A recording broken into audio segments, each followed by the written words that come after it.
Sa syudad ng Bislig, may 11 anyos na batang siya nang nag-aalaga sa kanyang mga kapatid. Isang 11 anyos na bata, mag-isang kalong-kalong. Ang kapatid niyang 2 buwang gulang pa lang na ipinanganak pamanding premature. Ito ang eksenang naabutan kamakailan ni Kinner sa ospital. Po ako naantig kasi sa murang edad na kaya na niyang alagaan yung kapatid niya. Sino ang batang nag-viral at bakit mag-isa niyang karga-karga ang isang sanggol?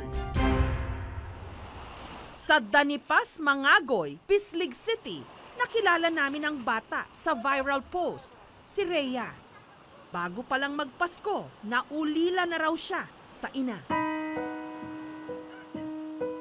Kaya si Rhea ang tumatayo ngayong ina sa 2 niyang nakababatang kapatid, si Isaac, 4 na taong gulang, at ang karga niya noon sa ospital na si Isaya. Mag-aalas 6 pa lang ng umaga, gising na si Rhea para ipagtimpla ng gatas ang kanyang bunsong kapatid.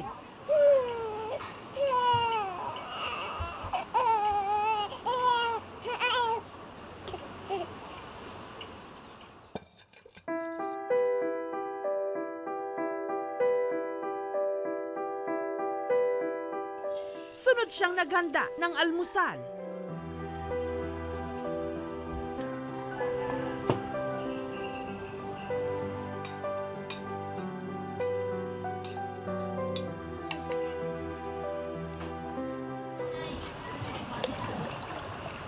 Pagkakain, sunod na pinaliguan ni Rhea ang kanyang kapatid.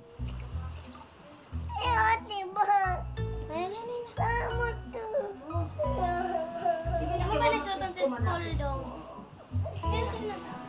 Mahirapan ako minsan dahil ang kulit-kulit niya. Siya na rin ang naghihele sa mga ito. Kapag himbing na ang kanyang alaga, at saka nilalabhan ni Rhea ang mga lampin at mga damit nila.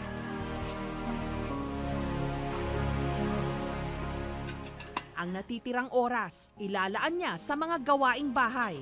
Kapuyan ko kay may balik ng trabaho. Kasi dili na ko kalaang. Sa dami ng ginagawa ni Rhea, hindi na siya halos nakakapaglaro. Pero ang mas inaalala raw niya kung paano niya mapagsasabay na alagaan ang kanyang mga kapatid, gayong magbabalik eskwela na siya sa Martes. Ang pangarap ko, ma'am, makatapos ng pag-aaral para matulungan ko ang mga kapatid ko. Ano ba gusto mo maging? Flight attendant. Kasama ni Rhea sa bahay ang kanyang mangingisdang ama at ang kanyang lola Nina. Pero dahil kailangang pumalaot ng kanyang ama, si Rhea na lang ang nag-aasikaso ng kanyang mga kapatid. Maluoy gani ko sa iya. Gusto ko makalampos siya sa eskwela. Bugat ako problema gani, ma'am. Pero gisalig naman ako sa Ginoo, ma'am. Dahil premature isinilang si Isaya, si lola Nina ang madalas na nag-aalaga sa kanyang apo. Nung nabubuhay pa raw ang ina ni Rhea na si Mary Rose, katuwang niya talaga si Rhea sa pag-aalaga sa kanyang mga kapatid hanggang nangyari nga ang trahedya sa kanilang pamilya. Ilang araw pa man din bago magpasko, ang ilaw ng tahanan bigla na lang daw nahilo at bumagsak. Namatay si Mary Rose sa high blood. Wala na kayo, mama. Wala na yung alaga sa ako. Wala na yung alaga sa nila sa ako. Miss na miss. Tulog naman, mama. Gusto na ko siya kaon kay naluoy ko sa akong mga insuon. Anak ko sa'yo na, Dong, wala na mo, mama, Dong. Ate na mga alaga sa mo, Dong. Pero may isang katotohanan na natuklasan din ang aming teen. Si Rhea, hindi niya pala tunay na ina si Mary Rose. Anak pala siya sa unang asawa ng kanyang ama. Kaya ang tanong ngayon, nasaan ang tunay na ina ni Rhea? Sanggol pa lang daw si Rhea nung iniwan siya ng kanyang ina na si Algie. Nagka-problema ako dito sa lugar namin. Hanggang ako napasok ako sa kulungan, bigla siyang umalis. Siguro edad ni Rhea noon, mga 8 months. Nung ito'y lumaya, nakikipagbalikan naman daw sa kanya ang kanyang unang misis o ang ina ni Rhea. Pero tumanggi si Rene. Sa ginawa niya sa akin, medyo nasaktan rin ako noon eh. Sabi ko sa kanya, huwag mo intindihin yung bata kasi naalagaan naman mama ko. Makalipas ang ilang taon, nakilala ni Rene si Mary Rose. Nagkaroon sila ng anak. Mahal-mahal ko yung anak ko kasi sa ngayon sila na nagpatibay sa akin. Namatayan ako ng asawa. Naging mabuti naman daw ang pagtrato ni Mary Rose kay Rhea. Gayunman, sabik pa rin si Rhea na makilala ang kanyang tunay na ina. Gusto po na ako yung mama, na asya, bantay sa ako. Pero wala. Lord, wala ko mama. Saan mo gusto buhatin sa amon, Lord? 500 kilometro mula sa Bislig City, dito sa Tangub City, natagpuan ng aming team ang ina ni Rhea, si Algie. Bata pa po ako noon, 16, nakulong po kasi yung tatay niya. Hindi ko na po alam yung gagawin ko. Paano kami mabuhay ng anak ko? Dahil wala po akong alam na trabaho nung gaway pa kami nung lola niya. Hindi ko po daw kayang buhayin yung anak ko pag dinala ko. Kaya yun, iyak na lang ako naiyak nung time na yun. Umalis na lang ako, hindi ako nakatingin sa anak ko. Ang hirap yung mama, ang hirap. Nag-iisip ko palagi, paano kaya yung araw-araw, pag birthday niya, ano kaya yung handa niya, masaya kaya siya, ano kaya ang itsura niya. Gusto ko talaga maranasan na kasama siya. So, kung alam mo lang, Day, miss na rin kita sobra.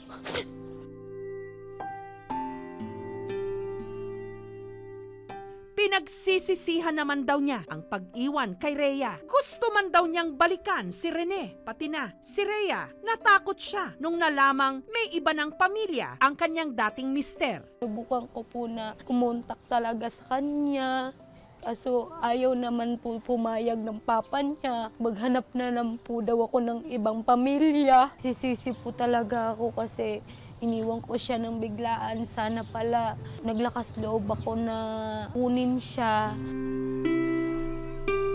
Nito lang Sabado, para makatulong kay Rhea, may inihandang sorpresa para sa kanya ang aming team. Salamat, ma'am.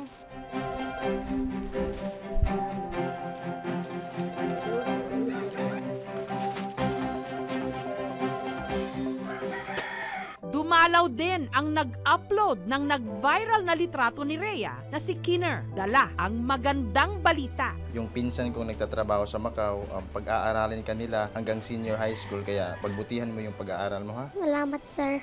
Pero hindi rito nagtatapos ang lahat. Dahil ang tunay na ina ni Rhea na si Algie bumiyahe ng mahigit 10 oras para muling makita ang kanyang anak. Binantaan po nila ako eh. Hindi daw ako makakauwi sa amin ng buhay. Kaya natatakot po talaga akong dumalaw sa anak ko kahit saglit lang. Talagang hindi pwede sa amin siya naglaki. Kahit sinong magulang, hindi siguro papayag. Si Rhea, walang kamalay-malay na sa kauna-unahang pagkakataon, makikita na rin niya sa wakas ang kanyang tunay na ina.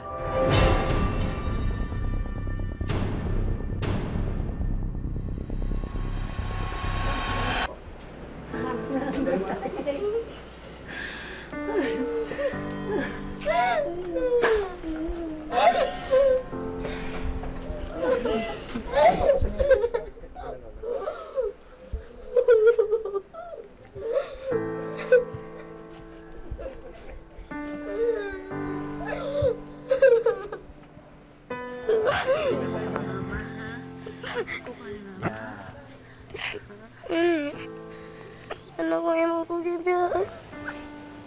Hindi naman daw ko direct. Kaya mo ito. Ibilin ko lang tika dire.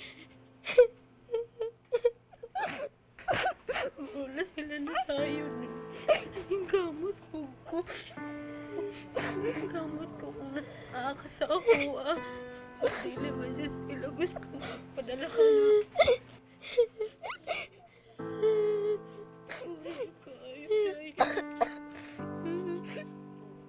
Hinga na ba ako sa imo, ma? Baw na ko, bumingaw ko mo.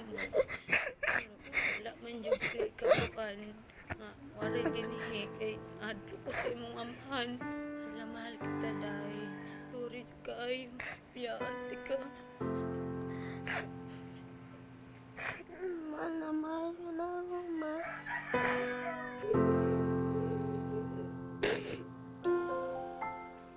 Nag-usap din ang dating mag-asawa, sina Rene at Algie.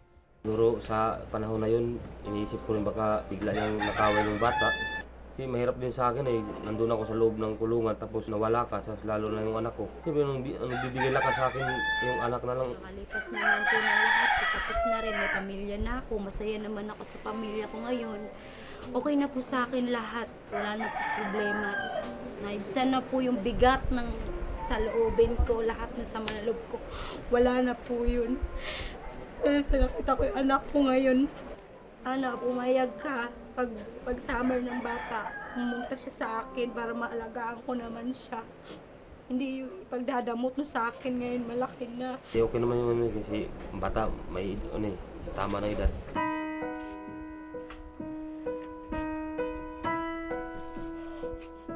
Salamat kayo, Masaya ko kami kay nakita na ako ko mama. Nag-excited na ako kay karobanan ako ko mama pagka-summer.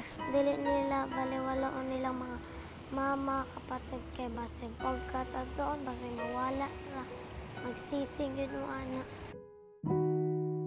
Napakabigat ng nakaatang na responsibilidad kay Rhea. Sa kanyang murang edad, pinipilit maging batang ina. Kahit siya man nangungulila sa pagmamahal ng sarili niyang ina.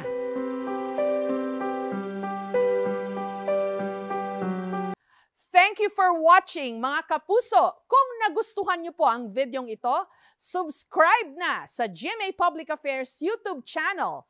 And don't forget to hit the bell button for our latest updates.